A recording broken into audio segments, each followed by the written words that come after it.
Assalamualaikum warahmatullahi wabarakatuh. Suara saya masuk nggak ya? Waalaikumsalam warahmatullahi wabarakatuh. Masya Allah.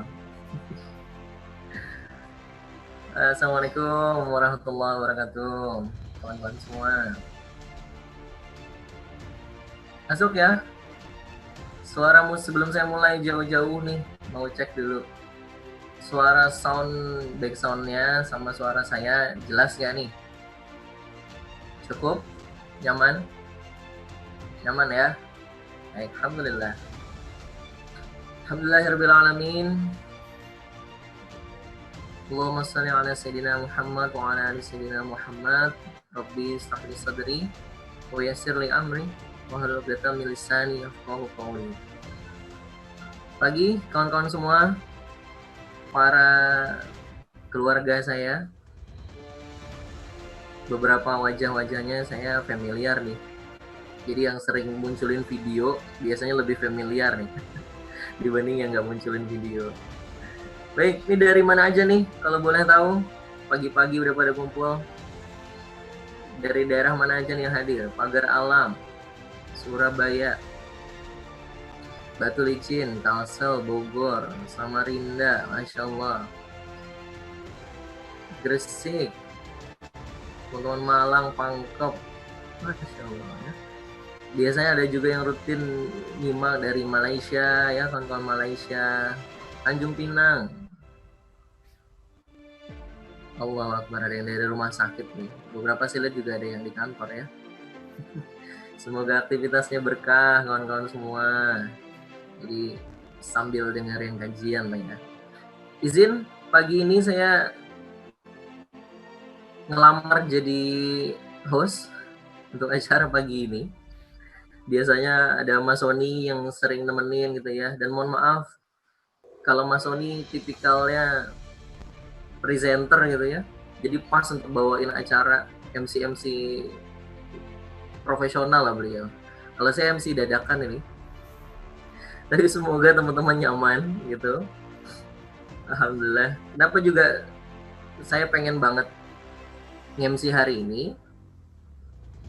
Karena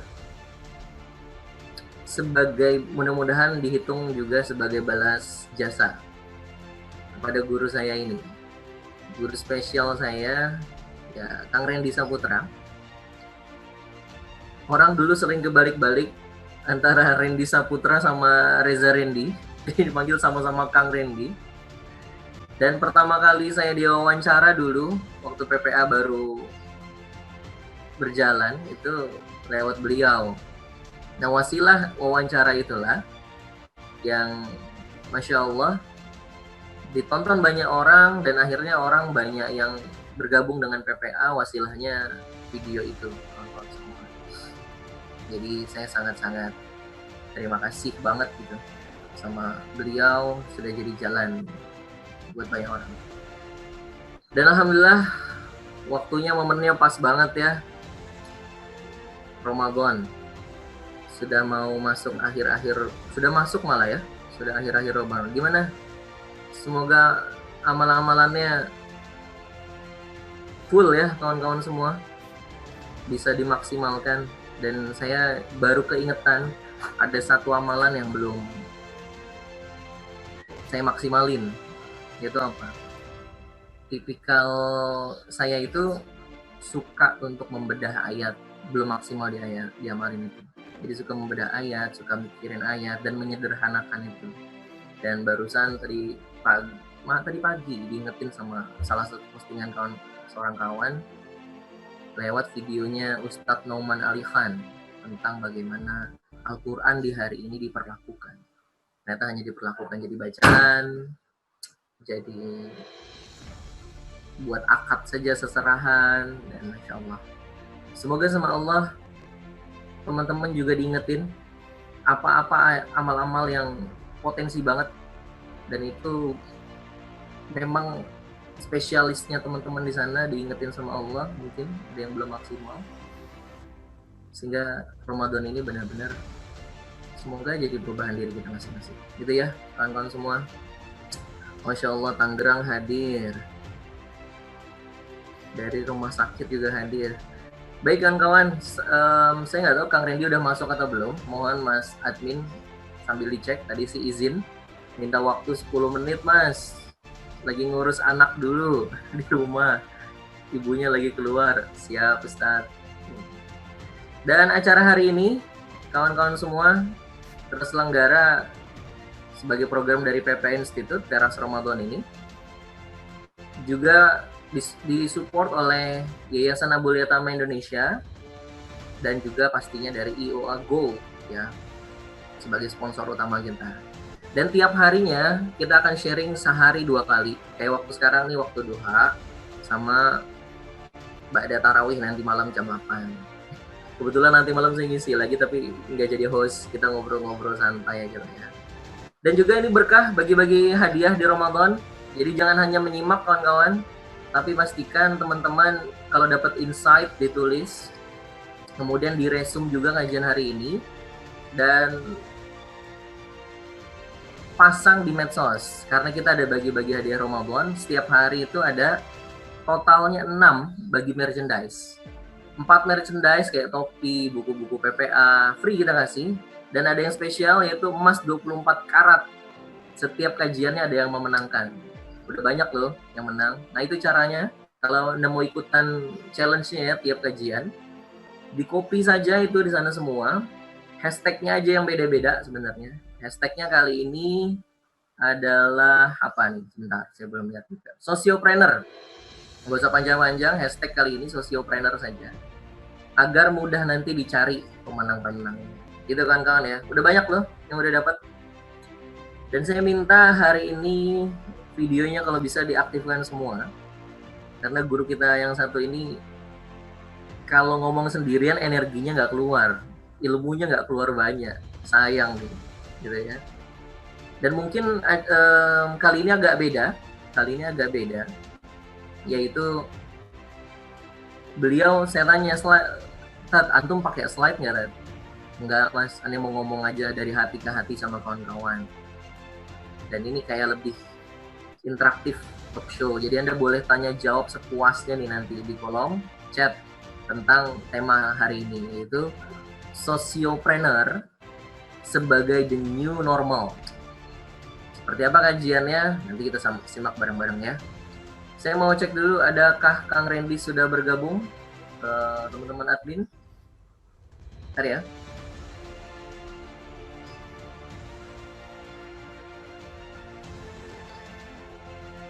Oke. Kawan-kawan admin mungkin bisa di-accept. Adakah di sana Kang Randy nama akunnya? Nah, ini dia. Assalamualaikum Ustaz. Waalaikumsalam. Masya Allah. Mana nih Ustaz? Oh ya. Gimana Tat? Sehat? Sehat, alhamdulillah. Allah. Oh, ini kok jadi kayak nostalgia gini ya, Tat? Dulu antum yang wawancara aneh, akhirnya aneh wawancara antum. Gimana Tat? Sehat antum, alhamdulillah. Alhamdulillah. Lagi di mana Tat posisi? Lagi di Balikpapan, Indonesia Tengah. Allah, berarti beda 1 jam ya? Iya, beda 1 jam insya Allah.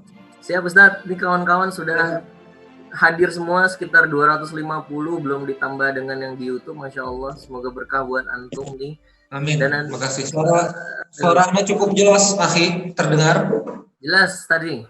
Kawan-kawan ya. Jelas semua. Kalau jelas, silakan kolom chatnya Anda gunakan biar kita tahu jelas apa enggak. Oh jelas. Insya Allah jelas. Ya, okay. Silakan Ustaz, disapa dulu kawan-kawan Ustaz. Baik. A'udzubillahi minasyaitonirrajim. Bismillahirrahmanirrahim. Assalamualaikum warahmatullahi wabarakatuh. Waalaikumsalam. Alhamdulillah rabbil alamin. Allahumma salli ala sayyidina Muhammad wa ala ali sayyidina Muhammad. Rabbi shrah li sadri wa yassir li amri wa hlul 'uqdatam min lisani yafqahu qawli. Rabbi anzilni munzalan mubarakan wa anta khairul munzilin. Shadaqallahul azim. Alhamdulillah rabbil alamin. Saya bersyukur pada kesempatan kali ini bisa bersama saudara saya namanya samar ya juga.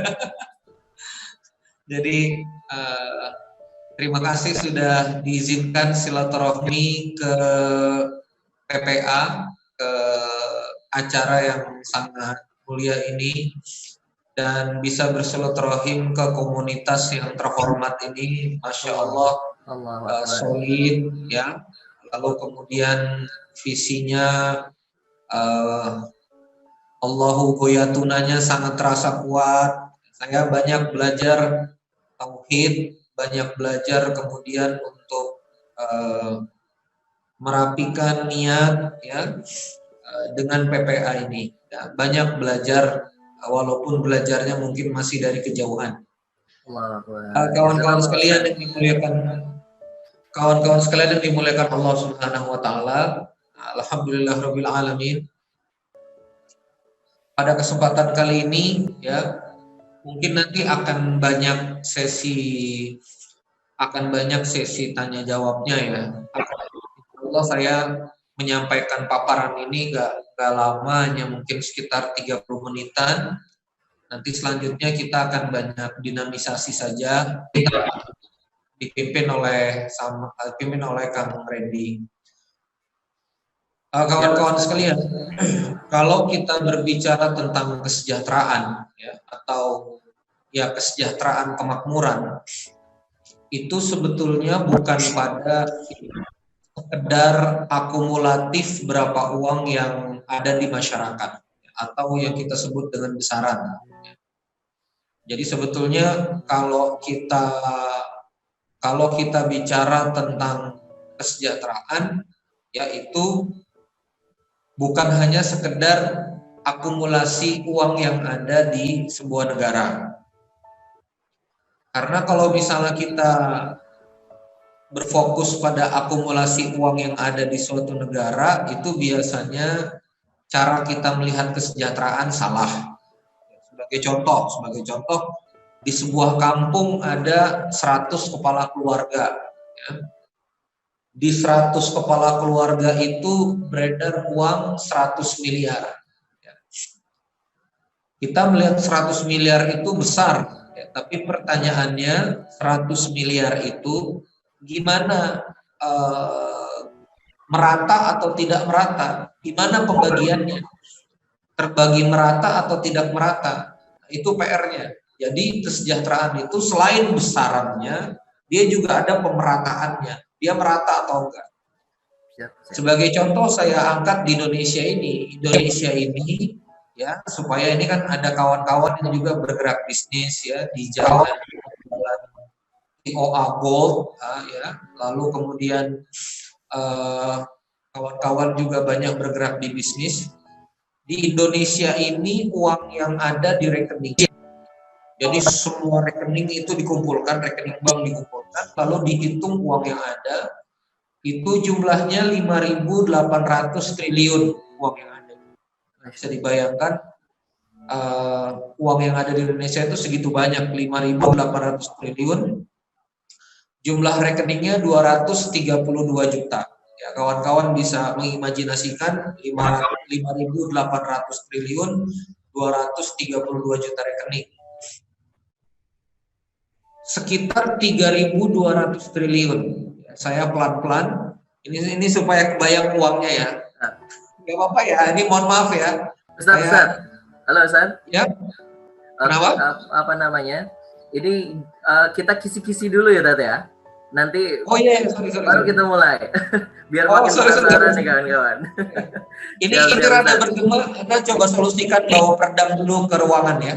Siap, ya, sambil nunggu itu kita opening dulu Ustaz ya. Siap Ustaz. Baik kawan-kawan semua, sudah siap untuk dimulai acaranya? Persiapkan hati, persiapkan catatan, persiapkan open mind semuanya kawan-kawan. Dan pastikan setiap mau belajar ini spiritnya adalah, wah ini ilmu baru nih. Ini yang saya butuhkan. Maka Anda akan dapat banyak nanti insya Allah. Gitu ya.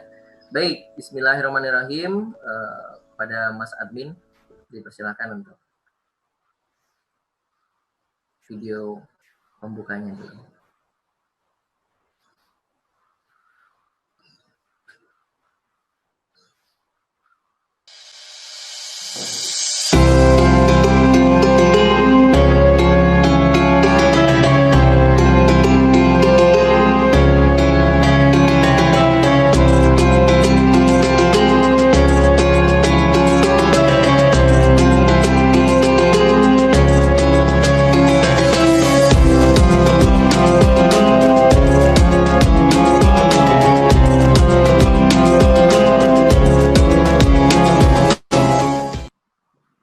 Bismillahirrahmanirrahim. Kita mulai kawan-kawan. Semoga Allah rahmati. Rabbi zidni ilma warzuqni fahma. Allahumma shalli ala sayyidina Muhammad wa ala ali sayyidina Muhammad. Baik, kepada Ustadz Kang Randy Saputra dipersilakan, Ustaz. Silakan, Ustaz. Baik. A'udzubillahi minasyaitonirrajim. Bismillahirrahmanirrahim. Assalamualaikum warahmatullahi wabarakatuh. Alhamdulillahirabbil alamin. Allahumma shalli ala sayyidina Muhammad wa ala ali sayyidina Muhammad. Rabbi shrah li sadri wa yassir li amri wahlul 'uqdatam min lisani yafqahu qawli. Kawan-kawan sekalian, bersyukur kepada Allah, salat dan salam kepada Nabiullah Muhammad sallallahu alaihi wasallam. Sebelum saya berbicara tentang sosiopreneur, ya singkat saja, saya ingin menyampaikan tentang mengapa sosiopreneur ini penting. Jadi saya ingin berbicara tentang ekonomi makro terlebih dahulu. Ya. Jadi kalau kita bicara tentang kesejahteraan, kemakmuran, dan itu adalah mimpi kita semua, kesejahteraan dan kemakmuran itu, ya. Kita tidak hanya berbicara tentang seberapa besar uang yang ada di masyarakat. Ya.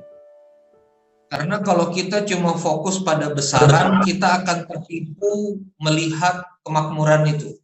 Kalau kita hanya berbicara tentang besaran. Kenapa? Karena selain besaran, kita juga harus fokus pada sebaran atau seberapa meratanya uang itu atau seberapa meratanya harta itu berputar di antara kaum muslimin. Maka ada kalimat di surah Al-Hasyr itu supaya tidak berputar harta di orang yang itu-itu saja atau tidak berputar harta di sebagian kecil di antara kalian saja. Itu sepenggal kalimat kecil di dalam Al-Quran yang berbicara tentang ekonomi makro sangat mendalam, ya, yaitu tentang pemerataan. Jadi kawan-kawan sekalian yang dimuliakan oleh Allah Subhanahu wa Ta'ala, kita ambil contoh misalnya ada 100 kepala keluarga di sebuah daerah, ya. Ada 100 kepala keluarga di sebuah daerah. Nah, 100 kepala keluarga di kampung ini, yang ada 100 kakak ini, beredar uang 100 miliar. Ya. Beredar uang 100 miliar. Nah, pertanyaannya adalah, ketika kita bicara tentang beredar uang 100 miliar ini, kawan-kawan sekalian, kita jangan tertipu dengan 100 miliarnya. Kita harus membaca apakah 100 miliar ini merata atau tidak. Nah, itu dulu. Kalau satu keluarga masing-masing punya uang 800 juta, 1,1 miliar, 1,2 miliar, 600 juta, 700 juta, itu merata. Ya, itu merata namanya. Yang jadi masalah itu, kalau dalam 100 kepala keluarga ada uang 100 miliar, 99 miliar dipegang satu kepala keluarga. Ya, saya ulangi sekali lagi, dalam 100 kepala keluarga ada 100 miliar, 99 miliar berputar atau dipegang oleh satu keluarga, 1 miliar yang lain dibagi-bagi ke 1 miliar yang lain terbagi ke 99 kepala keluarga yang lain gitu. Jadi 99 keluarga yang lain kira-kira pegang 9 jutaan, ada satu kepala keluarga pegang 99 miliar. Ini yang disebut dengan inequality atau ketidakmerataan. Ini yang disebut dengan ketidaksejahteraan, dan sebuah negeri rusak, masyarakat rusak seperti hari ini di Indonesia, orang susah, orang rentan miskin sangat tinggi karena gap ekonomi ini keras gitu. Gap ekonomi ini terlalu jauh. Nah, maka bagaimana kita membedah gap ekonomi ini? Bagaimana kita kemudian mendekatkan gap ekonomi ini supaya nggak terlalu tinggi, kita buat pemerataan, ya, supaya spread hartanya itu terbagi. Maka pilar pertama atau senjata pertama untuk memperbaiki ketidakmerataan ini adalah perdagangan. Ya, makanya tadi malam Bro Randy ada memberikan bisnis model PDF sama saya, itu sebuah cara Artinya jangan ada yang jadi pengusaha itu saja. Pengusaha harus banyak. Sebagai contoh begini, ada perusahaan kosmetik pakai karyawan, pakai cabang-cabang-cabang, semuanya karyawan sampai ke cabang-cabang, mereka jualan kosmetik, karyawan digaji. Itu cuma menciptakan employee, ya. Tapi kalau Anda perusahaan kosmetik, bangun distributor, bangun agen, bangun reseller, maka Anda menciptakan kesejahteraan karena Anda sedang membangun rantai kesejahteraan yang sangat panjang dan Anda membagi, ya, Anda membagi energi sales itu ke jaringan di bawah Anda. Makanya pemerataan kesejahteraannya lebih besar. Itu salah satu contoh bagaimana kita meratakan kesejahteraan. Contoh berikutnya adalah memperbanyak pemain pada satu segmen. Misal, kalau misalnya dulu seperti kita tahu yang namanya ayam goreng itu ya cuma KFC, ya. Makanya laporan terbuka PT Fast Food Indonesia atau PT yang kemudian menginduki KFC itu omsetnya setahun di 2016 5,4 triliun. 5,4 triliun itu kerja 450 outlet ayam goreng. Tapi kan sekarang semuanya muncul, ya kan? Sabana, O-Chicken, Hisana, ya kan?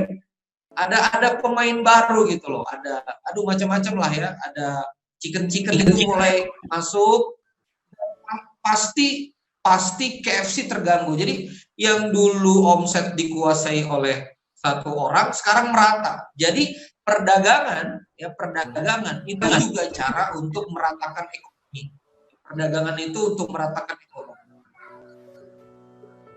Tapi ada masalah juga di sini kalau kita cuma melihat perdagangan saja. Kenapa? Karena di perdagangan ini Anda nggak bisa membuat orang yang ada di garis bawah. Misalnya para buruh, ya kayak sekarang para buruh kasar, pekerja bangunan, orang-orang yang pendidikannya terbatas, itu nggak bisa serta-merta beronline, bikin copywriting gitu, atau tiba-tiba bisa mengakses pelatihan karena aksesnya yang sangat jauh, ya aksesnya yang sangat jauh dari edukasi, aksesnya yang sangat jauh dari sentuhan komunitas gitu ya.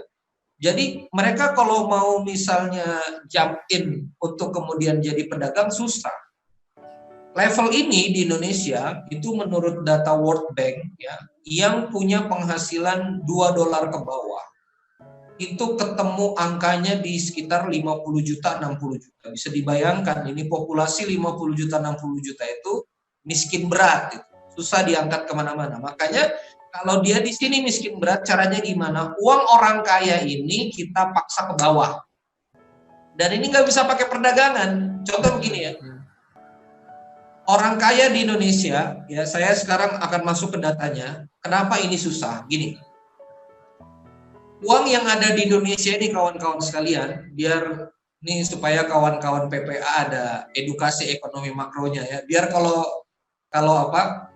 kalau kawan-kawan bisnis itu ada semangat ya kan, ada yang ngomong sekarang cash susah atau misalnya ekonomi berat. Saya di sini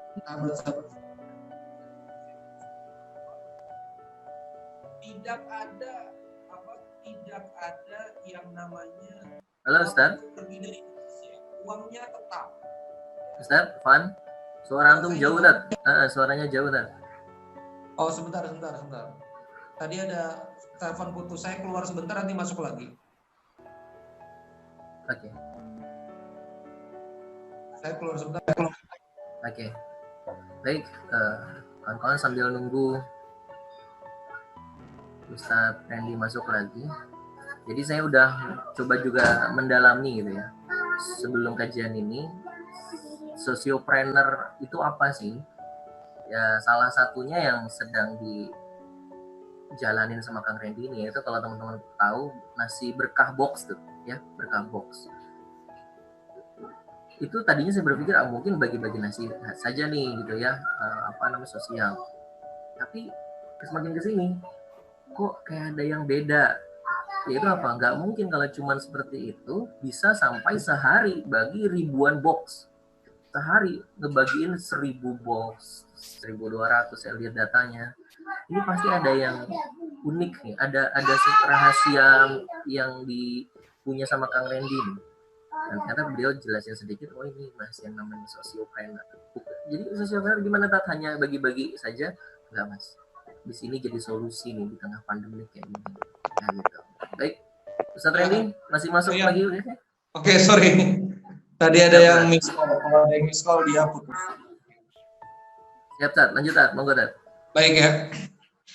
Jadi kawan-kawan sekalian, di Indonesia ini, ya, uang yang ada di Indonesia ini 5.800 triliun yang ada di seluruh rekening, sekitar 5.800 sekian belas triliun.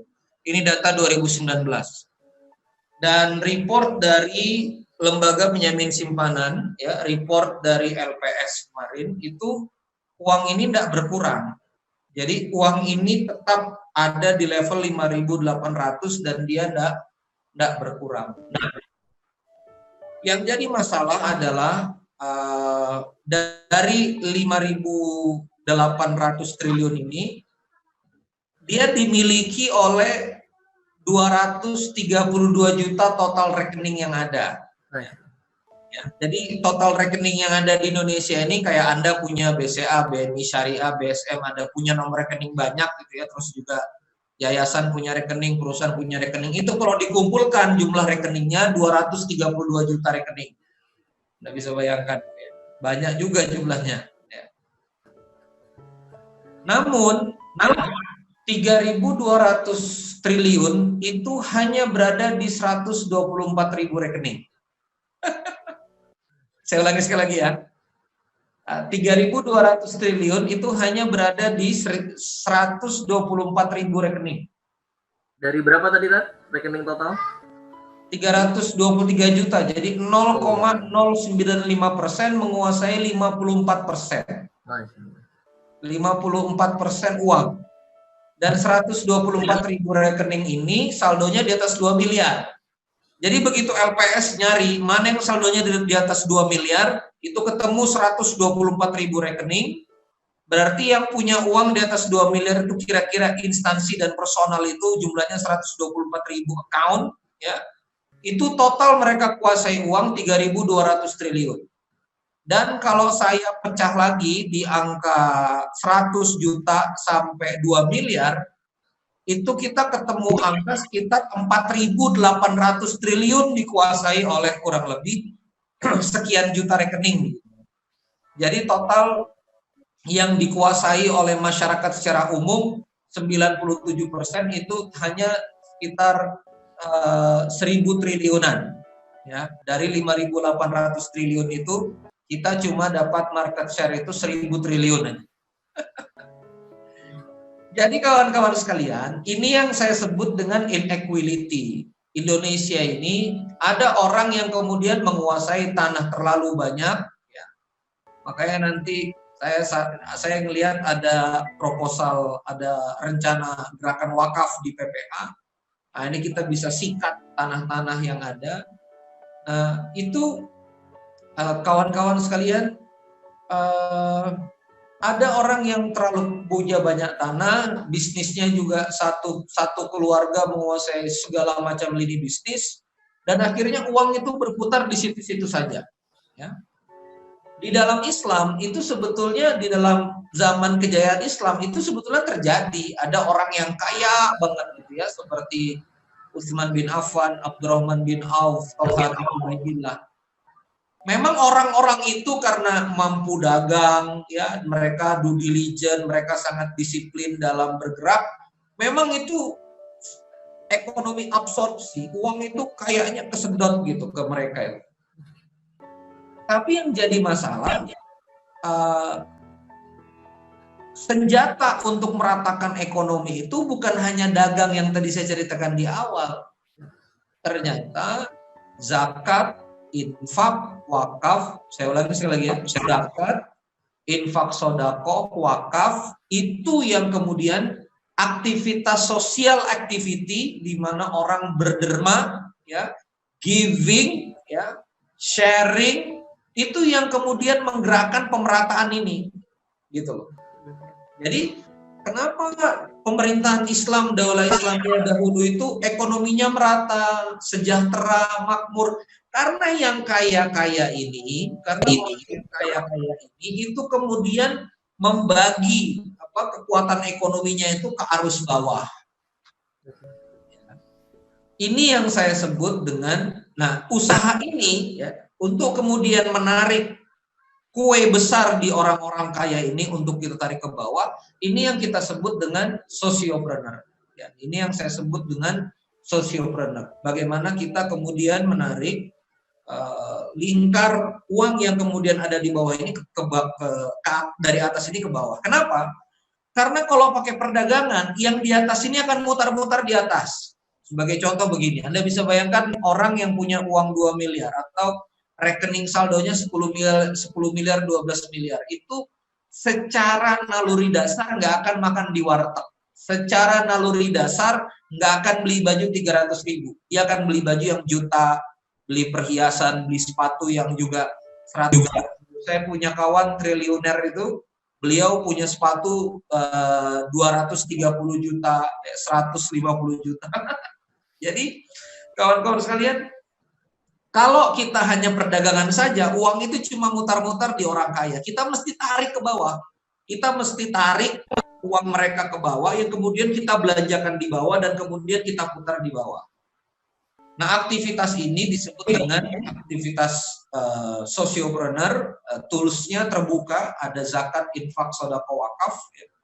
Dan ini yang kemudian kita seriusin. Nah, sekarang saya ingin masuk, ini garis besar pondasi berpikir kita ya. Pondasi berpikir kita demikian. Maka saya ingin masuk pada apa yang kemudian kami lakukan, saya dan tim lakukan, saya dan keluarga lakukan di kira-kira 28 pekan ke belakang.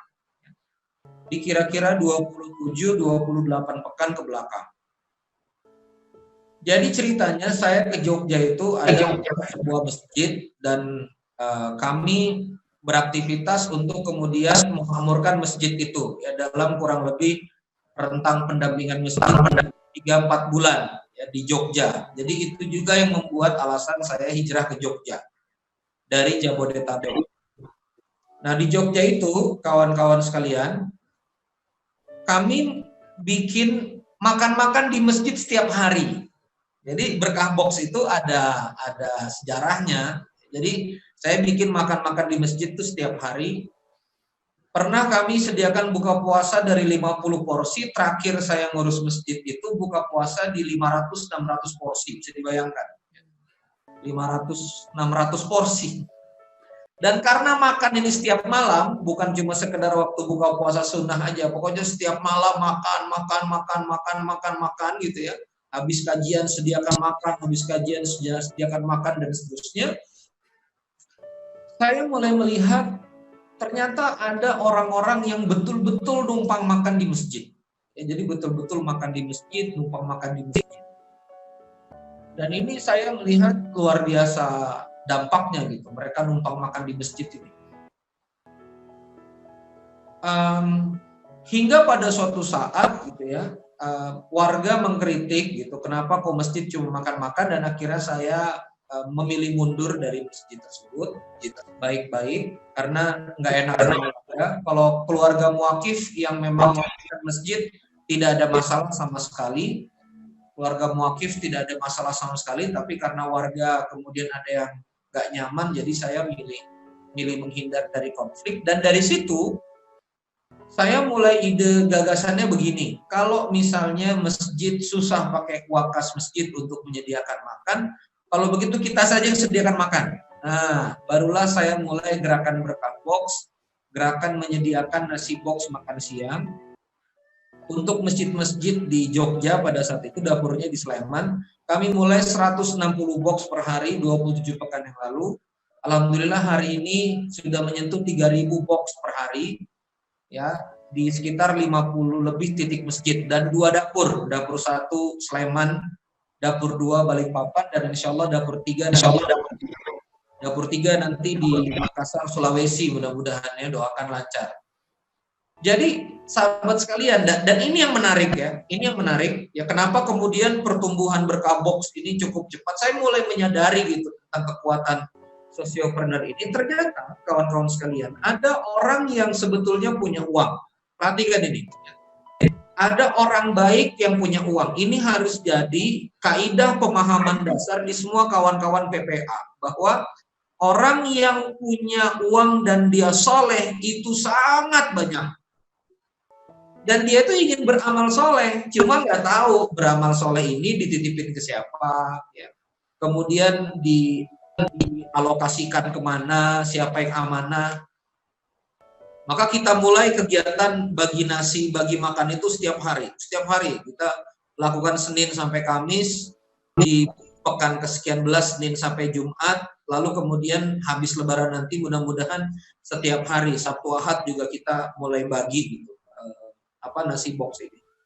Alhamdulillah, bayangkan ya, sekitar 1.700 donatur itu hampir setengahnya berdonasi setiap Jumat. Jadi betul-betul setiap Jumat donate, gitu. donate. Setiap pekan itu ada donasinya. Saya kemarin tutup laporan pekanan itu 200 jutaan, sekitar 20.000 box, dan pekan sebelumnya 19.000, 18.000. Jadi kawan-kawan sekalian, bukan angka 200 juta, 190 juta. Saya nggak ke angka itu, karena mungkin angka itu bagi sebagian kawan-kawan too small, itu kecil aja, 200 juta sepekan. Tapi satu, ini gerakan baru 27 pekan. Yang kedua, saya nggak pernah pakai FB Ads. Yang ketiga, ini dari recurring. Recurring itu artinya donatur yang terus-menerus membagi kekuatan ekonomi dia berdonasi, dan saya menemukan angka yang mengejutkan, rutinan mereka. Ada yang 10 juta setiap Jumat. Anda bisa bayangkan, kalau 10 juta setiap Jumat, saya hitung ada satu orang yang sudah donasi 250 juta. Karena setiap Jumat dia store 10 juta, rutin. Ada yang sekarang setiap hari 400.000. Anda bisa bayangkan kalau dia setiap pagi donasi 400.000, itu 12 juta sebulan. Ya. Ada yang kemudian setiap Jumat 1.500.000 out of the bed. Jadi ini menurut saya adalah cara bagaimana uang yang di atas ini lari ke bawah. Dan ini sosiopreneur ini anti pandemi, ya, karena kemudian kan orang mentransfer, nggak perlu pakai outlet, dan kita langsung merealisasikan ini ke bawah, ya. Paling jauh ada beberapa kita beli ke Lotte Mart yang gede-gede, tapi rata-rata kita beli ke pedagang-pedagang kecil. Jadi uang ini kita sengaja kita beli ke bawah, ke pedagang kecil, lalu ke karyawan-karyawan, karena Berkah Box konsepnya sosiopreneur, ya. Karena Berkah Box konsepnya sosiopreneur, jadi kami nggak pakai relawan, kami pakai karyawan dedicated, karena ini dikerjakan Senin sampai Jumat hampir setiap hari, ya, kawan-kawan. Maka ini terus bertumbuh, manajemennya juga terus bertumbuh, dan menurut saya ini cara paling cepat kita untuk meratakan kemakmuran ini, Maka saya ingin berbagi tentang kunci-kunci sosiopreneur, ya. Tadi saya sudah jelaskan sosiopreneur, saya sudah jelaskan latar belakang tentang kemakmuran itu kayak apa, lalu kemudian mengapa kita harus hantam dengan sosiopreneur supaya ekonomi ini merata, dan yang terakhir di bagian akhir ini saya ingin berbagi tentang kunci-kunci cara berpikir sosiopreneur, ya. Jadi sosiopreneur sama sosial biasa ternyata Anda baru ngeh nih. Kalau sosial biasa itu relawan, ya. Kalau sosiopreneur ini karyawan, ini, ya. Betul, ini yang mau saya sampaikan ini, ya, Masya Allah. Ini yang mau saya sampaikan ini. Seru. Pemahaman kita yang suka salah ini yang mau saya sampaikan. Siap. Ya.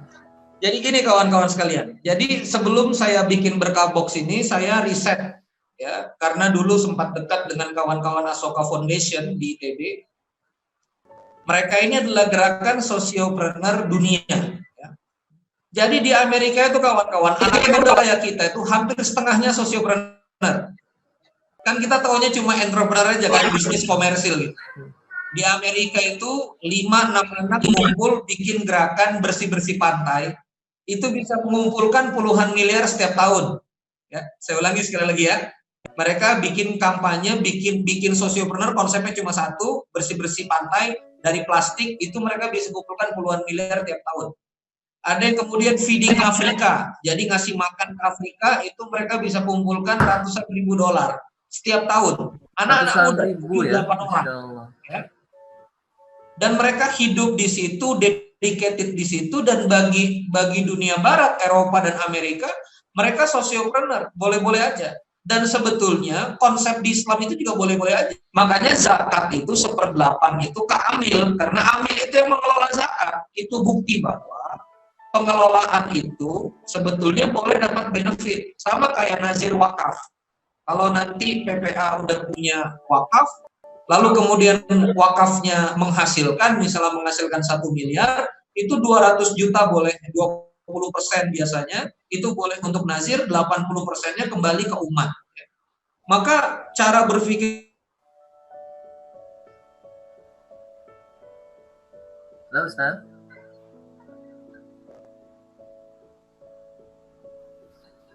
Nampaknya gangguan sinyal ya, kawan-kawan ya. Iya. Baik. Jadi ternyata beda ya, sosial dan sosialpreneur. Terus mungkin ada yang nanya di kawan-kawan penyimak sekarang. Lantas fungsinya Mas, fungsi kajian pagi ini itu apa buat saya, buat perusahaan saya, buat keluarga dan hidup saya? Mungkin ada yang bertanya seperti itu.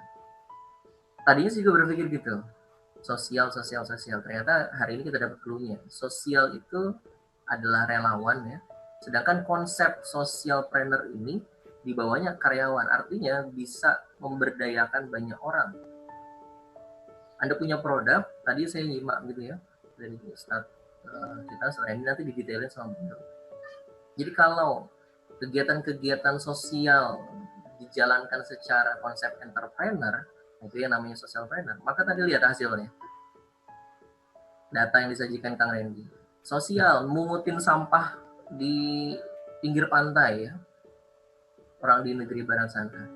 Ada sebuah organisasi yang mengutin sampah-sampah. Kita berkira hanya sosial.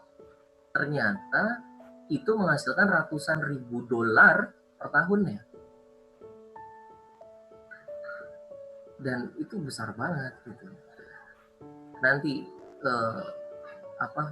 lantas penerapannya nanti di perusahaan saya gimana Mas? Bisakah konsep hijab kit saya jualan hijab nih Mas? Saya gunakan dengan konsep sosialpreneur, bisa nggak nih teman Mas? Itu bisa banget. Nah nanti yang paling kompeten jawab ini langsung dia, gitu ya. Ustaz Randy, udah masuk lagi belum? Mas admin, nah ini Kang Randy boleh di-unmute. Ya, oke. Okay. Siap Ustaz, lanjut Ustaz. Ya, maaf ya, ini baru ganti koneksi. Jadi kawan-kawan sekalian, saya lanjut lagi. Jadi konsep dari sosiopreneur itu adalah yang pertama, sebelum kita bicara tentang gini nih, kadang-kadang kan perdebatannya, apakah boleh hidup dari sedekah, apakah boleh hidup dari donasi, apakah kemudian kita boleh ambil untung. Kita nggak ngomong ke situ dulu ya. Kalau ngomongnya ke situ dulu nanti jadi salah pengertian. Kita ngomongnya begini dulu. Apakah kegiatan sosial itu dikerjakan waktu sisa atau waktu prime atau waktu pokok? Maka di sosiopreneur itu konsepnya adalah tidak ada aktivitas amal soleh yang dikerjakan dengan waktu sisa. Itu hasilnya kan sisa juga.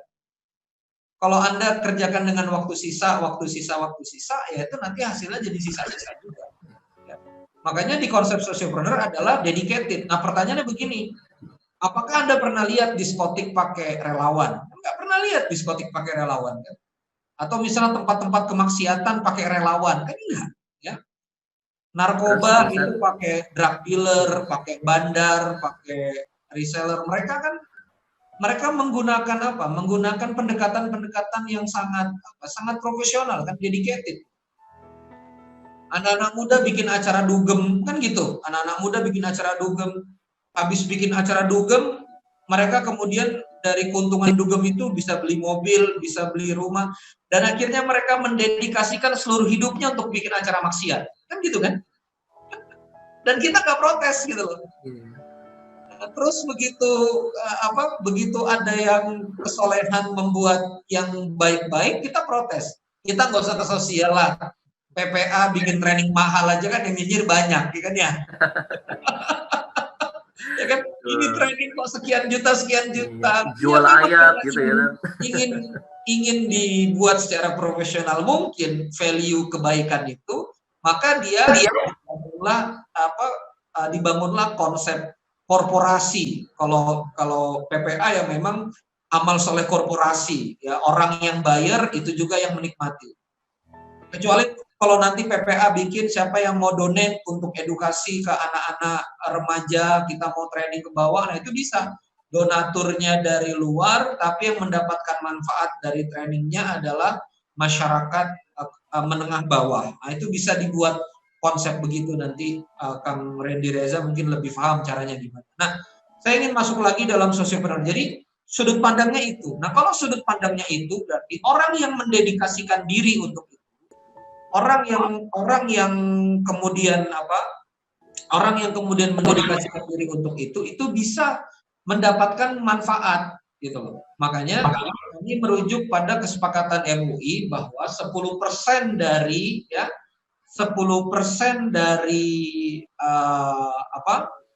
dari dana sosial itu boleh diambil untuk operasional. Dari situ kami menggaji tim. Gitu loh.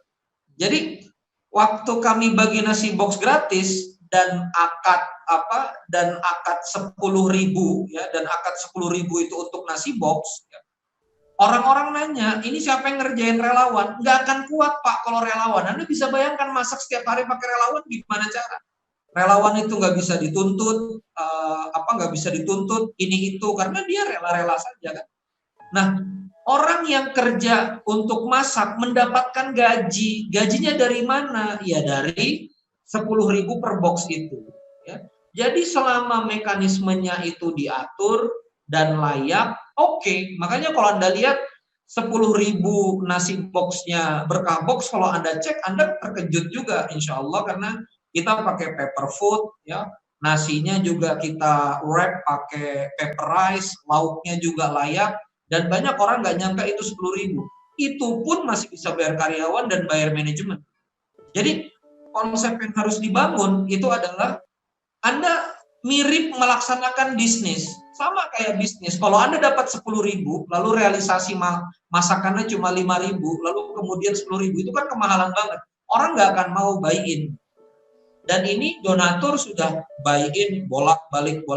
Kenapa? Karena kita jaga kualitas, kita memperlakukan donatur sebagai customer, kita memperlakukan duafa yang kemudian menerima nasi box ini sebagai user, lalu kita memperlakukan organisasi sebagai korporasi, dan seterusnya. Ya. Jadi kawan-kawan sekalian, itu yang harus kita pahami, ya. Bahwa tadi ada bagus tuh komen yang tadi chat bolak-balik ini, ada yang ngomong iya baru tahu tabu rasanya. Nah, ada tulisan bagus tuh. Tadi ada yang ya. Saya baru tahu ilmunya tabu rasanya. Perasaan yang salah itulah yang membuat amal soleh di Indonesia ini dan amal sosial di Indonesia ini nggak kemana-mana. That's the problem. Ya. Rumah Zakat Indonesia, ACT, Dompet Duafa, mengapa mereka punya manfaat yang begitu besar? Karena mereka memperlakukan diri mereka secara korporasi. Mereka amal soleh korporasi. Perasaan tabu itu yang menurut saya nggak kemana-mana. Karena begini kawan-kawan sekalian, saya ingin masuk lagi dalam pemahaman berikutnya, poin berikutnya. Manusia itu diciptakan Allah beda-beda. Dan saya yakin DNA seperti saya akan sangat banyak di PPA. Jadi begini loh, ada orang yang kemudian kalau bisnis itu memang komersil gitu loh. Jadi ya DNA komersilnya, aroma komersilnya itu memang kuat gitu loh. Ya kita sebut saudara kita Dewa Eka Prayoga lah. Memang kan orangnya komersil gitu loh. Kalau saya ajak ke sini, wah sosial gini-gini, dia aduh enggak cocok, walaupun beliau katanya mau masuk juga ya, tapi kalau kita lihat misalnya Dewa Eka Prayoga jualan, itu memang kita juga jadi adrenalinnya naik gitu loh. Jualan gitu kan. Ya, memang ada orang yang misalnya pedagang, wah luar biasa. Tapi ada beberapa orang yang demi Allah tidak bergetar dengan dunia. Beneran loh kawan-kawan sekalian. Jadi hasrat punya mobil bagus nggak ada. Coba ada loh orang-orang yang setelah saya omongkan itu visi hidupnya itu ya yang penting ada rumah, ada kendaraan, bisa ini. Relatif mereka nggak punya hasrat macam-macam. Orang-orang ini biasanya sacrifice-nya tinggi. Dan ini banyak di PPA menurut saya ya. Berkorban untuk orang lain, mau berbuat untuk orang lain gitu ya. Dan kemudian mau bekerja untuk orang lain. Nah, orang seperti ini dipaksa untuk sosial relawan tanpa boleh ambil benefit, ini akan hancur, Pak. Ya, saya pernah bangun organisasi sosial filantropi untuk UMKM. Itu nggak pakai bisnis model, pokoknya kita nggak tarik apa-apa. Saya ke 40 kota di Indonesia pakai uang sendiri. Saya menghelat beberapa event pakai tanggung jawab sendiri. Apa fakta brutalnya? Hancur lebur, kawan-kawan sekalian. Hancur lebur. Dan itu yang terjadi di kawan-kawan yang hari ini bagi nasi setelah ngomong sama saya, Kang saya kemarin ada bagi nasi tapi sekarang relawannya udah hilang, udah habis. Kang kemarin saya kemudian nggak ada lagi yang ngantar. Kenapa? Karena Anda pakai relawan gitu loh. Anda nggak dedikasi full time. Gimana mau jalan? Anda bagi nasi box, Anda kerja juga cari duit. Anda bagi nasi box, Anda harus office hour juga, nggak nyambung gitu loh. Ini yang buat aktivitas sosial activity itu stuck karena dia nggak digabung dengan entrepreneurship. Maka join them, social activity, entrepreneurship, join them, gabungkan, fusion. That's the deal. Itu yang sebetulnya harus berjalan. Nah, ini kawan-kawan yang membuat Berkah Box itu teratur, pelaporannya teratur, fotonya teratur, setiap hari menunya difoto. Kalau Anda masuk ke grup Berkah Box itu kami punya laporan detail. Hari ini kami distribusikan 3.001 nasi box, 2.995 nasi box di 50 titik. Masjid Asyakirin dapat sekian, Al-Anhar Gambiran Jogja dapat sekian, Masjid Balikpapan, Assalam, Wika dapat sekian box. Total hari ini sekian box, rider sekian box, bagi duafa di jalan sekian box gitu. Nah, jadi Masya Allah. Sehingga ketika kita terapkan manajemen base ya, based on manajemen profesional pada amal soleh ini jalan. Nah, terakhir. Maka hampir semua menurut saya bisnis model itu bisa masuk sosiopreneur. PPA bisnis modelnya orang bayar pelatihan, orang ikut pelatihan. Buyer dan user sama, maka kemudian kita bisa bikin program. Ya, misalnya dihitung, satu kali pelaksanakan PPA di SMA kita costnya 5 juta rupiah. Ya. Trainernya 1,5 juta rupiah, tim handlingnya misalnya 500 ribu, lalu untuk institusi misalnya 2 juta atau 1.500. Kita campaign. Per 5 juta rupiah dapat donasi, kita datang 3 jam ke SMP SMA di Indonesia. Ini kan SMP SMA ini kosong nih, nggak ada yang ngajarin lagi. Ya. Setelah Rohis dibilang teroris, mentoring, halakoh nggak bisa masuk ke SMP PPA yang masuk. Jadi kita bikin 5 juta rupiah per paket pelatihan 3 jam kita adakan di SMP itu. Kita donate, ambil donasi. Yakin miliaran rupiah itu. Ya. Satu orang 100 ribu, 200 ribu, 300 ribu, 5 juta. Begitu 5 juta, testimoninya diambil dan ditaruh di YouTube, taruh di iklan Facebook. Terima kasih donatur, saya hari ini mendapatkan pemahaman tauhid yang baik sebagai anak muda. Terima kasih telah menyajikan pelatihan ini. Itu yang benar. Sekarang ini trainer suruh berkorban ke SMP pakai uang trainer korporat yang dia dapat dari korporat. Ini gila menurut saya. Ya. Gimana edukator ini kemudian mau hidup kalau misalnya trainer juga yang cari uang, trainer juga yang disuruh Disuruh berkorban ke sekolah-sekolah. Ini nggak masuk akal, ini crazy. Siapa yang ngajarin gitu loh. Afwan ya, makanya dalam perang ada gonimah. Ini saya terbuka aja nih. Makanya mujahid itu perang ada gonima. Ente kira perang itu nggak ada bisnis modelnya? Perang itu ada bisnis modelnya. Oh, perang ada bisnis model ya? Iya, ada gonima. Sampai nggak terjadi perang saja ada fa'i. Jadi kalau penaklukan nggak ada perang itu fa'i, harta rampasan. Ya Allah ya Karim, hari ini saya melihat orang, mohon maaf ya, nggak berilmu ngomongnya banyak. Beneran, nggak berilmu. Itu kok makan-makan uang sedekah. Ya ente itu diskotik, mereka hidup dari diskotik, ente nggak pernah protes. Jelek. Mereka hidup dari uang diskotik, ente nggak pernah protes. Setan aja, setan bentuk manusia aja masuk neraka profesional. Sorry ya bro. Setan aja masuk neraka profesional, ya. Diskotik profesional. Ente lihat tuh diskotik billboardnya mana ada dari bambu. Tuh diskotik, DJ ini datang, ini semuanya datang. Mereka pakai sponsorship. Kenapa mereka pakai sponsorship? Ada yang ngerjain bro. Afwan, begitu acara salawatan kita pakai bambu bro. Di mana izah umat? Kenapa? Karena tidak diurusin. Mereka masuk neraka ngegaji orang. Afwan nih, aneh teriak-teriak nih. Mereka masuk neraka ngegaji orang. Kita orang beramal soleh digaji, ente ribut. Setan memang, udah jelas. Bayarnya makasih doang ya, Dad. Sorry nih. Apa frekuensinya nggak kayak PPA, rada ngegas gitu. Yang Randy di sini Randy ngegas, kalau di sana kan Randy kalem. Udah yang di sana urusan kalem aja deh, yang ngomongin yang tenang kita. Urusan yang belak-belakan ini kita sikat. Randy yang ini aja lah, udahlah.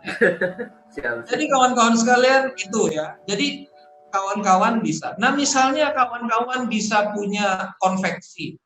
Kenapa sih nggak bikin misalnya menyediakan baju untuk anak yatim? Sederhananya begini deh, aneh pernah lama di baju. Ya. Kita sediain baju anak yatim setelan. Setelan itu mungkin kosnya 100.000, 120.000. Nggak perlu dijual 250.000 ke donatur. Jual aja 150.000 gitu. Bapak Ibu per 150.000 rupiah ini satu baju untuk anak yatim. Dikasih lihat kualitas bajunya. Oh, bagus bajunya. Udah per 150.000 satu baju anak yatim. Begitu donasi ngumpul, ente realisasi, foto kirimin ke donatur. Ya.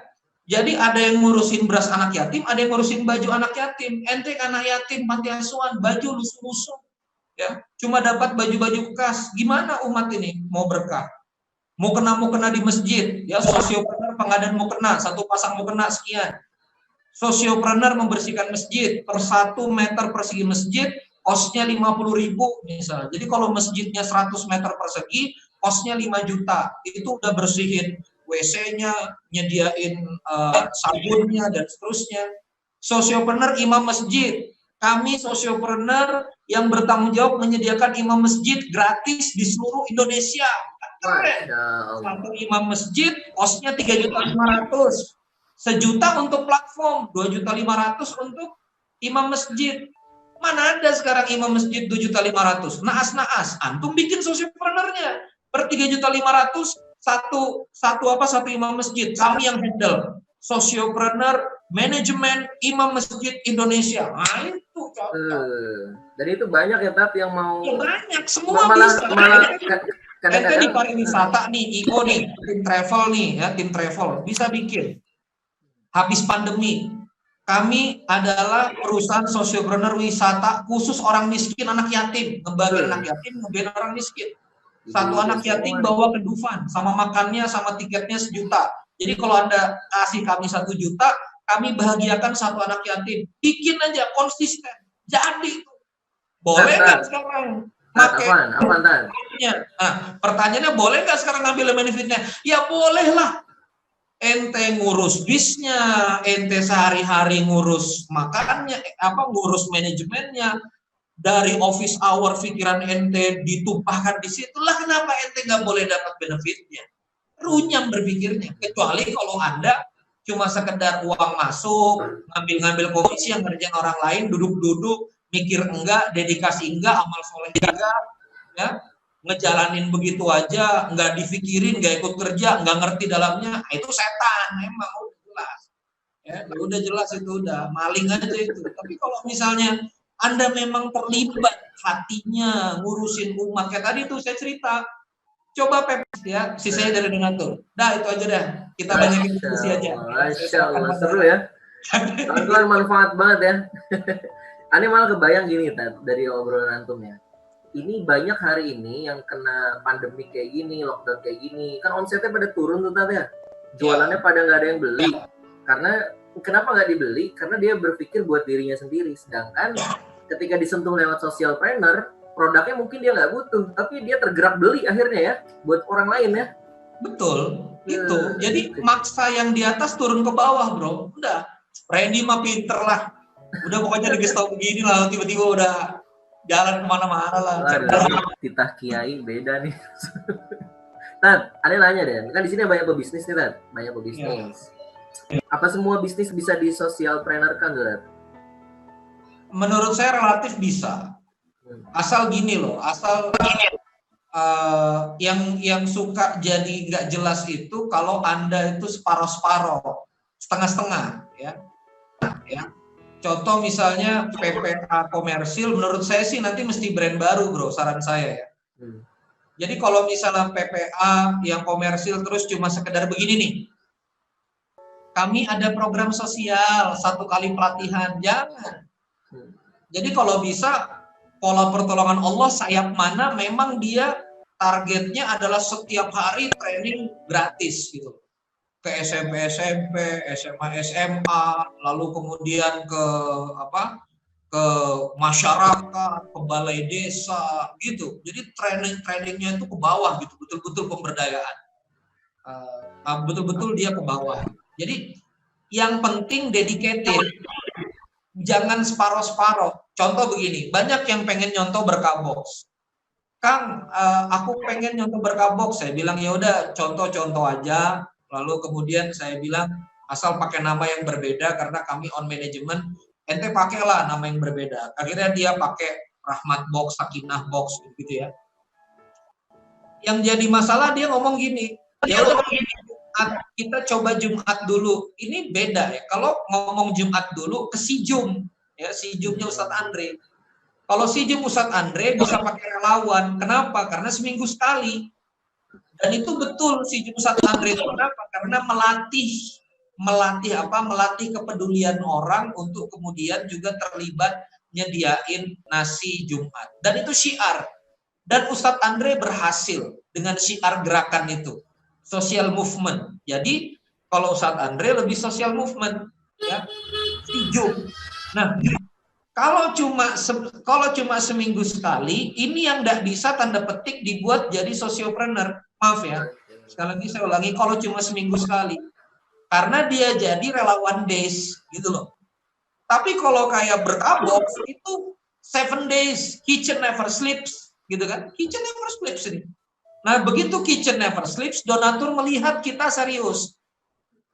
Saya ngobrol sama donatur, apa yang membuat Anda donasi terus pada kami? Dia ngelihat ente seriusin ini gitu, kami senang. Gitu. Kita pengen ngasih makan setiap hari, cuma kita nggak sanggup, jadi ente vendor amal soleh. Bahkan vendor amal soleh, mantap. Berarti kalau vendor amal soleh, berarti vendor boleh ambil benefit. Boleh aja kata dia, nggak apa-apa. Gitu. Coba donatur senang. Makanya saya punya konsep itu begini ya, kawan-kawan sekalian. Ignore yang disagreement sama Anda. Nggak usah peduliin yang nggak setuju sama Anda. Fokus sama yang setuju. Demi Allah, masih banyak yang setuju. Demi Allah. Banyak yang ngomong R&D itu cuma bisnis catering aja, R&D itu cuma bisnis konsumsi aja. Yang ngomong juga nggak donasi. Ngapain ente pikirin? Sementara 1.700 orang itu juga masih masukin 200 juta per pekan. Itu yang kita pikirin gitu loh.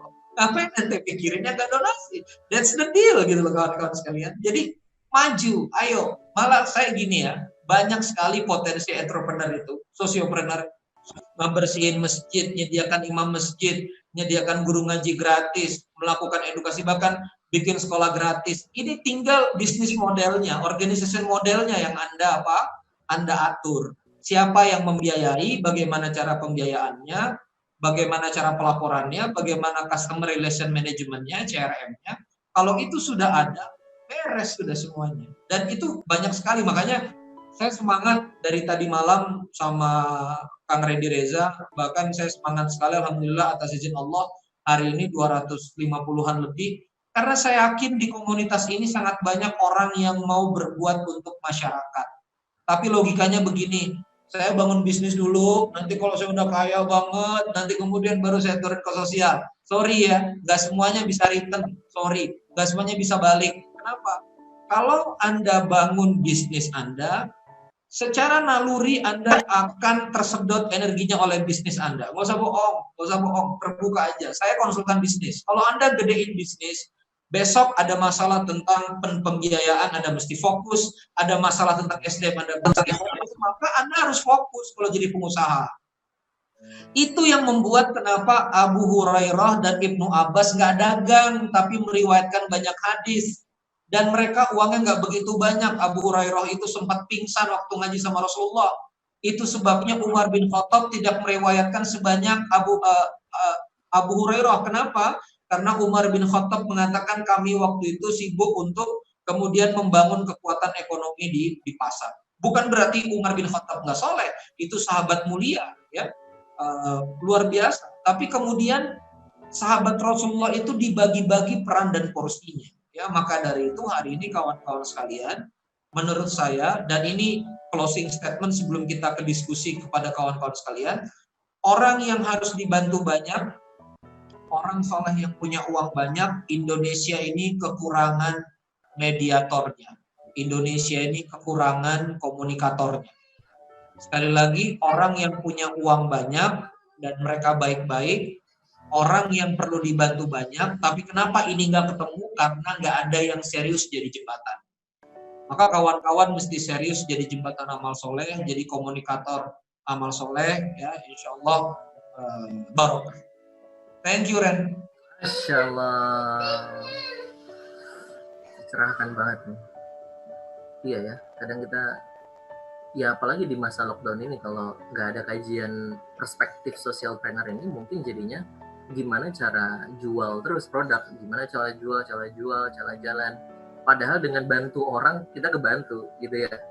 Dan ini apa, memanajemen kebaikan, intinya itu sih, memanajemen kebaikan. Wah, keren, Masya Allah. Baik, kawan-kawan, kita masuk sesi diskusi, gitu ya. Kita masuk sesi diskusi. Silakan kalau teman-teman punya pertanyaan, tapi sebelum itu izinkan saya untuk ngabarin dulu. Jadi ada challenge nih Kang, setiap kajian tuh dibikin resume, diposting gitu ya, bagi-bagi berkah Ramadan. Nah, kepada admin ya, Mas admin silakan dimunculkan pemenang untuk kajian yang semalam itu siapa pemenangnya. Dari juara ketiga dulu ya, yang dapat merchandise. Jadi ada 3 hadiah yang dibagi setiap kajiannya, tiap hari. Nah ini juara ketiga atas nama QK Edukasi ya. Selamat, Anda dapat merchandise. Anda dapat merchandise dari PPA. Baik. Juara 2. Ini akun Facebook ya, atas nama Bu Ruli. Selamat Bu Ruli. Wah, saya kenal nih sama Bu Ruli. Selamat, Anda dapat merchandise PPA. Dan terakhir yang dapat emas 24 karat, siapa kita lihat? Pak Cecep Saprudin. Masya Allah, tabarakallah. Selamat, Anda dapat emas 24 karat dari IOA Gold. Nah, silakan Anda ngeklaim, para pemenang ya, silakan Anda ngeklaim kepada nomor admin kami, nanti dibantu sama tim admin untuk ditulis di kolom chat, untuk silakan Anda kontak ke sana. Nah, nanti biar prosesnya diurus. Baik, kawan-kawan semua, masuk sesi tanya jawab ya. Silakan teman-teman yang mau bertanya, raise hand saja langsung. Ini banyak banget yang sudah raise hand, Ustaz. Masya Allah. Semangat pokoknya semua. Dari antum aja nih, pokoknya dari Kang Randy aja yang bertanya, nanti pilihkan, nanti saya jawab. Oke, siap. Nah, ini dari Mas Nurkhalis Naga nih. Wow, beliau nih nyimak terus, dan kemarin saya ngeliat baru ngisi kajian entrepreneur juga nih. Nah, kita lihat beliau mau nanya. Silakan Mas Nurkhalis, silakan langsung ke Kang Randy. Ya, terima kasih. Assalamualaikum warahmatullahi wabarakatuh. Waalaikumsalam. Ya, terima kasih Kang Reza Randy, Kang Randy Saputra. Masya Allah, hari ini luar biasa. Ketemu lagi. Kangen, lama nggak ketemu di Balikpapan. Luar biasa ya. Sebenarnya tadi agak ini mendengarnya. Apa sih social entrepreneur? Kemudian tulisan-tulisan Kang Randy yang di Facebook terkait berkah box yang berapa hari itu sempat viral juga, yang sempat saya baca. Sebenarnya tujuannya untuk apa? Sempat bingung. Nah, alhamdulillah hari ini sedikit tercerahkan dan bukan sedikit lagi. Masya Allah banyak banget ilmu baru yang kita dapat bahwa ternyata bersedekah itu bisa dibisniskan. Yang selama ini tadi yang disampaikan Mas Randy, Kang Randy, bahwa selama ini kita kan pakai relawan di komunitas 1, komunitas 2, pakai relawan. 1 bulan, 2 bulan, 3 bulan kita oke. Nginjak ke bulan ke-4, bulan ke-5 itu sudah slow down lagi. Jadi tapi kalau kita gabungkan dengan bisnis, dengan trainer, jadi nama saya trainer, jadi mungkin jadi solusi. Pertanyaan saya satu Kang, tadi banyak tapi sudah dijawab semua ternyata karena penjelasannya luar biasa. Satu pertanyaan, di bisnis kita kan pengen banget mendapatkan omset yang luar biasa sehingga mendapatkan laba yang besar, laba yang setinggi-tingginya.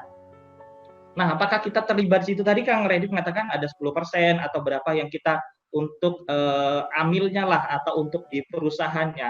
Nah, di saat kita pengen mengembangkan sebesar-besarnya, ada enggak batasan di mana kita akan perusahaan itu mendapatkan laba yang besar, itu kan akhirnya jadi milik kita. Ada rasa, oh kok kita berbisnis di sosial, kok kita dapat laba yang cukup besar. Nah, itu gimana Kang? Mohon pencerahannya. Terima kasih. Assalamualaikum warahmatullahi wabarakatuh. Assalamualaikum warahmatullahi wabarakatuh. Masya Allah. Langsung Boleh langsung silakan jawab? Kang Randy. Langsung Kang Randy, monggo. Yang pertama kita harus lihat secara legal dulu ya. Artinya kalau secara legal, yayasan itu non-profit itu final. Jadi kalau Anda mau tanda petik langsung bilang cari untung, itu langsung ada batasannya, Anda nggak boleh cari untung. Yang tadi saya sebut dengan benefit, ya kalau kita sebutnya gaji karyawan supaya bisa menggaji orang yang mengerjakan dedicated, itu namanya salary. Dia akan masuk pada operational cost. Dan biasanya hampir semua organisasi filantropi di yayasan itu memiliki basis perusahaannya sendiri. Jadi mereka pakai internal korporasinya sendiri. Contoh ya, yayasannya donate untuk kemudian pengadaan baju. Pengadaan bajunya vendor. Jadi mengambil untungnya pada pengadaan baju.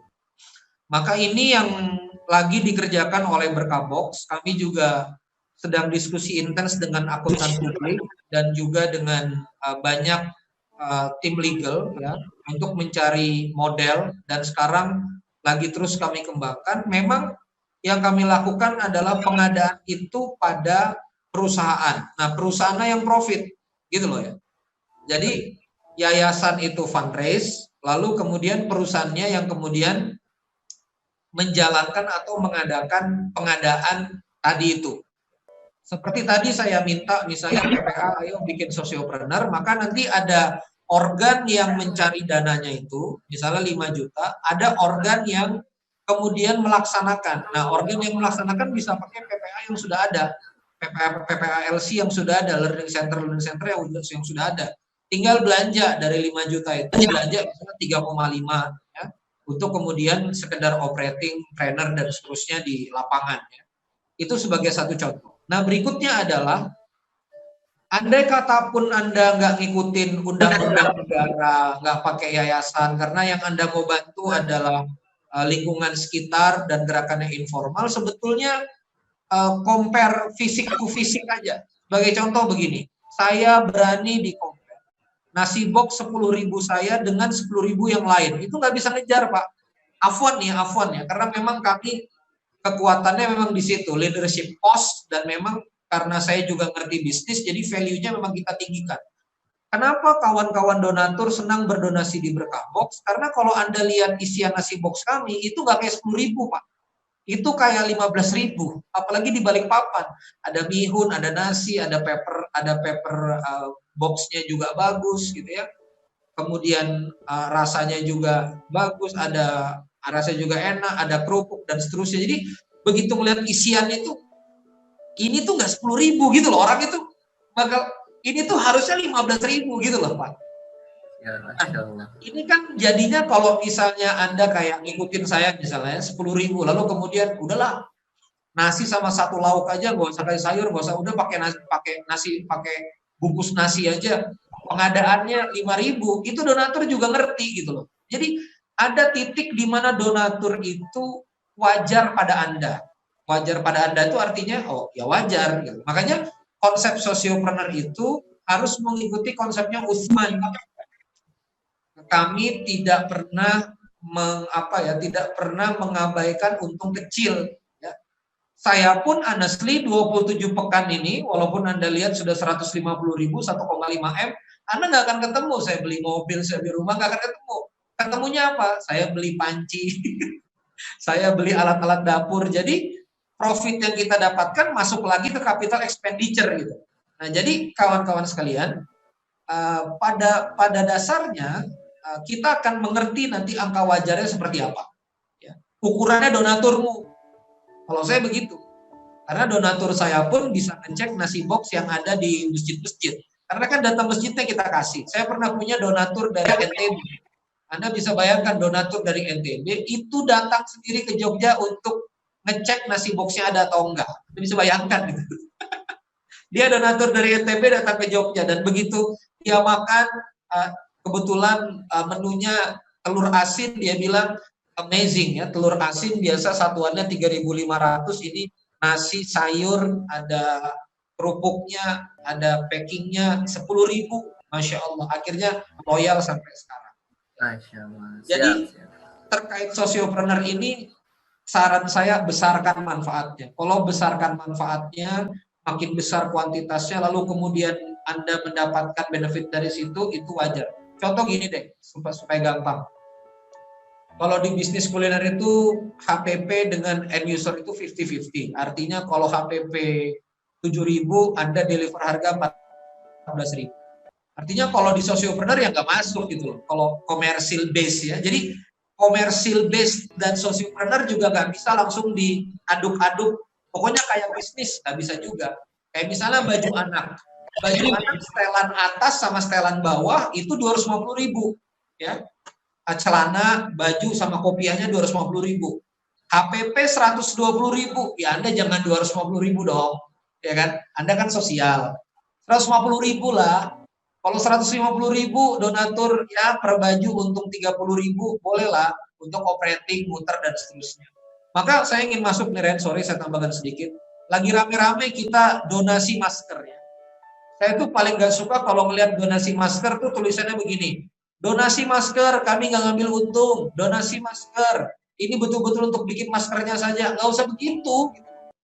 Ya donasi APD aja, donasi masker ya bikin masker aja. Gak usah ngomong, gak usah ambil untung, gak usah ambil untung. Terus kalau gak ambil untung, itu karyawan yang bikin masker dari mana uangnya? Masa ente mesti tutup yang nolong orang? Jadi logikanya gimana sih? Bahkan donatur itu pernah, awal-awal dulu pekan ketiga, pekan keempat ada donatur yang ngomong, oh ini ada ngambil benefit ya, gini-gini ya. Itu percaya nggak percaya, kami malah dibela donatur yang ada di dalam grup. Donatur yang di dalam grup tuh ngomong begini, masa Berkabox dan kawan-kawan bagi makanan mereka sendiri kelaparan, nggak boleh dong. Dibelain sama donatur. Jadi kata donatur, kan ada satu donatur ngomong, oh dapat benefit gini. Akhirnya satu donatur yang lain ngomong, udah bener itu, masa mereka bagi makan mereka sendiri nggak bisa makan? Cocok. Pada akhirnya gini deh, kewarasan akan bertemu dengan kewarasan. That's the thing. Frekuensi kewarasan akan ketemu dengan kewarasan. Thank you. Ya Ustaz. Nih masih banyak pertanyaan Tat, tapi karena waktu terbatas, mungkin Anda pilih satu yang ada di chat ya. Jadi gimana cara mulainya Tat? Itu yang pertama. Gimana cara memulai jadi socialpreneur? Entah belum ada bisnis atau bisnis sekarang pengen di socialpreneur kan? Ya cara mulainya gimana? Dan yang kedua, karena ini marketnya justru adalah si donatur itu sendiri ya marketnya ya berarti kan? Iya. Nah, cara ngejaga donatur agar tetap loyal tuh gimana tipsnya? Silakan Dad. Kalau saya ingin cerita tentang bagaimana saya mulai berkabok supaya ada gambarannya. Banyak yang menyangka, Randy bisa jalan karena Randy follower Facebooknya 100.000, lalu follower IG-nya 60.000. Kalau saya secara pribadi harus mengatakan, that doesn't work at all. Demi Allah, beneran. Gitu ya. Karena waktu saya campaign awal-awal tuh teman-teman saya nggak ada, teman-teman yang kenal saya nggak ada, bahkan banyak orang-orang, cuma belasan puluhan awal-awal itu yang kemudian ikut donasi. Jadi hati-hati berpikir gini, kalau saya punya follower banyak, punya masa banyak, pasti uangnya, no, nggak begitu. Di Sociopreneur ini cara memulainya adalah melangkah. Sekali lagi ya, melangkah. Kenapa? Karena proposal yang paling baik adalah portofolio Anda. Itu saya rasakan. Jadi kami melangkah bikin nasi box. Kawan saya mulai nyinyir-nyinyir, paling cuma bertahan seminggu. Minggu kedua, minggu ketiga, minggu keempat. Begitu udah masuk minggu ke-20, baru dia ngomong. Begitu masuk minggu 14, minggu 15, baru dia ngomong, kayaknya Randy serius nih. Gitu.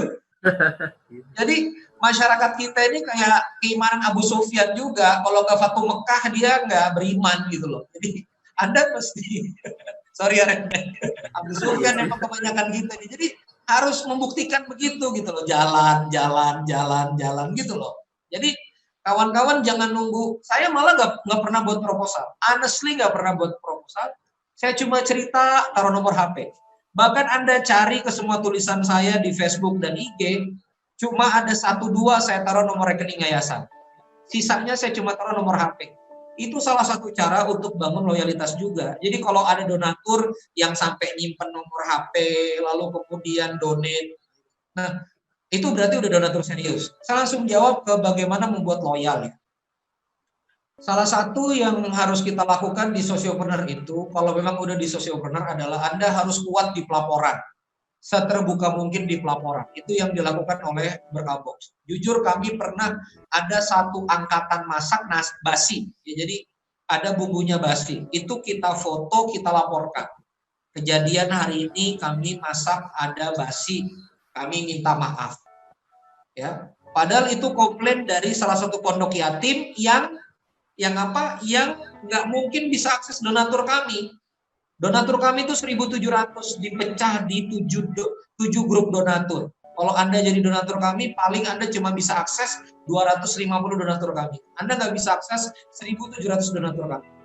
Tapi walaupun nggak bisa diakses oleh yang merasakan basinya nasi kami lapor. Jadi sangat detail, sangat hati-hati dengan akad. Saya mendapatkan tawaran akad fidyah.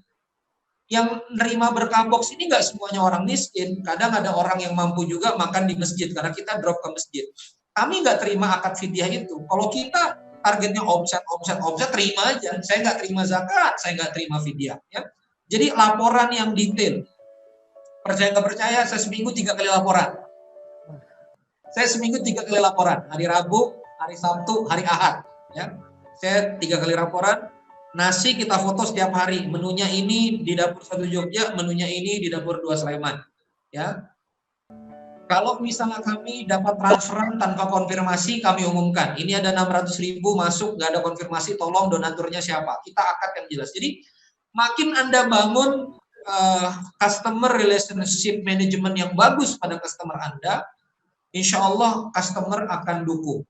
Apalagi kalau programnya kesinambungan, Anda serius, Anda dedicated, Anda terlibat, Anda ngerjain setiap hari, insya Allah customer akan, donatur akan loyal sama Anda dan akan dukung Anda. Masya Allah, siap. Wah, seru nih. Tapi Mas Bara yang minta bikin kajian lagi nih sama Kang Randy, nanti bahas ini. Ada lagi yang bilang, bikin trainingnya Kang. Kang Randy udah turun dari dunia training soalnya. Nanti kalau mau ada training Sociopreneur itu aja PPA aja jadi IO, saya isi nanti. Satu hari ya. Pokoknya saya support PPA ya karena engine-nya kan edukasi. Silakan. Pasca pandemi. Siap, Ustaz. Jazakallah khair. Ini banyak banget nih Afan kawan-kawan semua yang udah nanya di kolom chat dan juga raise hand. Kalau nggak bisa terfasilitasi karena memang kita terbatas waktu ya. Mungkin ada nomor telepon, Tat, kalau ada yang mau nanya, entah mau jadi donatur juga atau gimana. Ya. Kemana, Tat? Kalau saran saya begini, banyak yang ingin belajar tentang berkah box, saran saya jadi donatur saja. Karena kalau jadi donatur nanti bisa masuk di grup, dan di grup bisa melihat bagaimana saya melaporkan, bagaimana saya berinteraksi, bagaimana saya ngelola donatur. Ya. Donasinya minimum 10.000 dan kelipatan. Jadi kalau saya ngomong begini, teman-teman gak usah terbebani, 10.000 rupiah, kawan-kawan bisa masuk di grup donatur dan di situ nanti bisa belajar. Ya syukur-syukur bisa terus-menerus berdonasi, syukur-syukur ya. Di WA saja 0811 216 8676. Oke, 0811 216 8676. WA ke sana, saya mau donasi, nah begitu. Saya mau donasi untuk berkah box. Nah, gitu. Nanti akan dituntun dan kurang lebih dalam 2 harian, 3 harian nanti kita akan masukkan ke grup donatur. Sabar saja. Ya. Ini ya, Tat, nomornya ya, Tat, bener ya? Nah, ketik saja, maaf kalau boleh ditambahin teksnya, insya Allah berkenan berdonasi ke berkah box. Insya Allah berkenan berdonasi ke berkah box. Insya Allah berkenan donasi, gitu aja. Ya. Afwan. Iya. Siap, ini dapat pahala nih. Ya. Silakan kawan-kawan ya. kalau mau kesini. Ya. Silakan Ustaz. Jazakallah, mungkin ada closing statement, Tat. Silakan, Tat. Ya. A'udzubillahi minasyaitonirrajim. Bismillahirrahmanirrahim. Kawan-kawan sekalian, satu hal setelah kita bahas sosiopreneur ya. Saya cukup banyak mengcoaching kawan-kawan yang mau sosiopreneur. Afwan sekali. Yang niatnya cari hidup, yang niatnya cari makan, gak akan bisa jalan. Jadi niat Anda untuk masuk sosiopreneur ini boleh Anda dapat benefit, tapi the ultimate purpose itu adalah Anda harus lakukan ini untuk masyarakat. Saya pengen cerita sederhana begini. Berkah box itu kan ngasih nasi, kalau sudah ke satu masjid, masjidnya itu aja, nggak kita ubah. Jadi kami sudah ada 100 hari itu ngasih nasi ke masjid itu, nggak kita ubah. Kenapa? Karena kami ingin orang yang lapar di sekitar situ makan ke situ. Supaya ada ingatan di masjid itu ada nasi box setiap hari. Apa yang terjadi kawan-kawan sekalian? DKM masjid ngomong ke saya, staf sholat zuhur, karena kami normalnya bagi nasi box makan siang, itu dari 1 saf kurang jadi 7 saf. Ada musola yang tiba-tiba 7 saf. Karena orang tiba-tiba makan, kami sediakan 70 nasi box di sana. Ada bapak-bapak yang memang pedagang kecil itu jalan 3 km ke masjid itu, sholat zuhur untuk nunggu nasi box. Jadi gini, Reza Randy tahu, Randy Saputra itu bosenan. Reza Randy saya. Randy Saputra itu bosenan. Saya honestly on behalf, saya orangnya bosenan. Saya susah bertahan pada satu narasi. Saya orangnya spread kemana-mana. Saya orangnya nggak fokus. Apa yang buat kemudian saya jatuh cinta dan kemudian ngerjain ini dedicated, itu bukan uangnya. Karena jujur saja, saya belum ada ngambil dari berkah box ini uang. Karena kita harus investasi capex, sewa tempat, sewa dapur. Uangnya banyak habis ke situ. Tapi yang jadi kebahagiaan adalah sangat banyak masyarakat yang butuh dibantu. Sekarang di Balikpapan saja, kalau saya parkir di samping karena mobil ini sering bagi berkah box, itu supir angkot mendekat, Pak bagi nasi ya. Ini satu kota kecil 600.000 orang, itu ribut tentang berkah box. Padahal baru bagi 1.600-an porsi gitu. Jadi gini kawan-kawan sekalian, sangat banyak orang yang butuh dibantu. Afwan. Kalau antum dagang nih, antum punya barang 200.000, yang dapat manfaat yang bisa beli 200.000, itu kalau antum dagang. Orang yang bisa mendapatkan nilai produk antum, yang punya uang senilai dengan produk antum. Sementara orang yang perlu kita bantu ini banyak. Masjid-masjid yang nggak punya imam masjid banyak. Guru ngaji yang sekarang nggak jelas cash flow-nya dari mana banyak. Ya. Masjid yang nggak keurus banyak. Masyarakat yang lapar banyak. Ya, makanya kalau Anda lihat Badan Wakaf Al-Quran BWA sibuk bagiin Al-Quran, puluhan miliar itu wakafnya. ya, Rumah Zakat Indonesia mau mendekati 1 triliun, dan nanti bisa dibuka di Google apa potensi dan prospek paling dahsyat di masa depan nanti. Nomor satunya sociopreneur. Karena liyudhiru ala dini kulli wa kafa billahi syahida.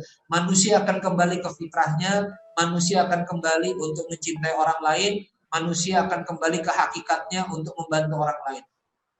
Materi sociopreneur ini saya dapatkan Januari, ya, datanya dari Amerika, dan pandemi ini saya merasakan sekali. Start pandemi kami 9.000 box donasi per pekan, masuk di masa pandemi outbreak lompat sampai 20.000. Jadi Masya Allah, memang ini luar biasa, harusnya dikerjakan oleh banyak orang di segmen yang lain. Sekali lagi di segmen yang lain. Terima kasih Ustadz Reza Randy, Barakallah PPA, Barakallah untuk semua yang antum kerjakan. Ana menunggu training ke PPA tentang sociopreneur, khusus training gratis ke SMP, SMA masyarakat kecil. Saya bersedia membersamai, ya. Masya Allah. Ya, campaign juga. Cocok lah kalau itu. Terima kasih. Assalamualaikum warahmatullahi wabarakatuh. Waalaikumsalam warahmatullahi wabarakatuh.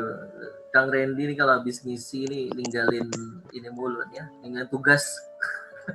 ini yang berat ini mengundang beliau ngisi tugas terus. Jazakallah Ustaz. Dan ini nampaknya yang ngeggerakin beliau gitu ya, energinya nggak habis-habis. Benar, kalau hanya untuk keuntungan ada lelahnya, tapi kalau untuk orang lain balik lagi ke fitrah. Nah, bagi kawan-kawan yang sedang punya produk apapun sekarang, bisnis apapun sekarang, ini worth it untuk dipikirin perspektif ini gitu ya. Masuk ke segmen ini. Secara fakta tadi udah dijelasin, 9.000 awal masuk pandemi, 20.000 jadi naik. Berarti ada ketertarikan orang-orang di luar sana untuk berbagi. Gitu ya kawan-kawan. Jazakallah untuk semuanya. Mengabarkan untuk silakan apa insight yang Anda dapat hari ini. Ya. Silakan Anda posting di medsos Anda masing-masing dan ajak sebanyak-banyak orang. Ini cara paling mudah untuk dapat amal soleh. Ya. Dan menu buat besok, menu buat nanti malam bisa ditampilkan oleh admin.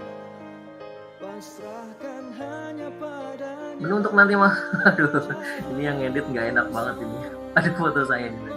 Jadi insya Allah saya akan sama istri nih untuk pertama kali tampil di teras PPA untuk apa, berbagi hikmah dan semoga ada manfaatnya ya.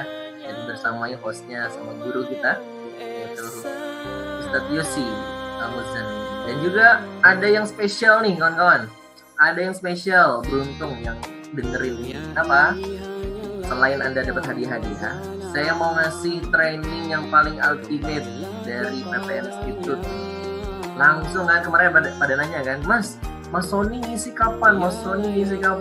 Silakan flyernya dibuka. Nah, ini dia. Insya Allah Mas Sony akan ngisi bukan lagi cuma 1 jam, tapi hampir seharian di training tentang spiritual inner peace. Ini di foto biar nggak hilang. Ya, ada nomor kontak di bawah. Caranya gimana? Silakan langsung. Terima kasih kawan-kawan semua. Terasa berat ya mau diakhiri, tapi kita harus balik ke dunia masing-masing untuk menerjemahkan makna, untuk mengejawantahkan insight memanfaatkan semoga berkhidmat gitu ya. Barakallah untuk semuanya. Akhirul kalam, kita tutup dengan istighfar dulu. Astagfirullahaladzim. Alhamdulillah dan doa kafaratul majelis. Subhanakallahumma wa bihamdika asyhadu an la ilaha illa anta astaghfiruka wa atubu ilaik. Assalamualaikum warahmatullahi wabarakatuh. Saya buka ya.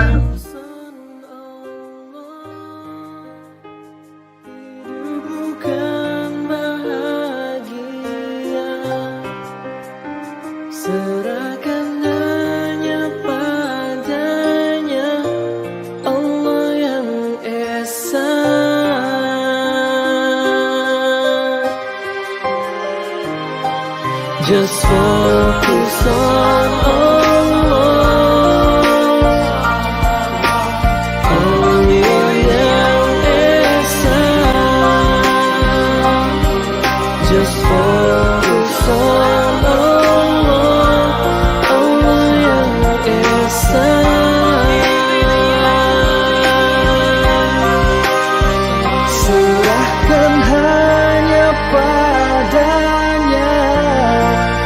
Just focus on Allah.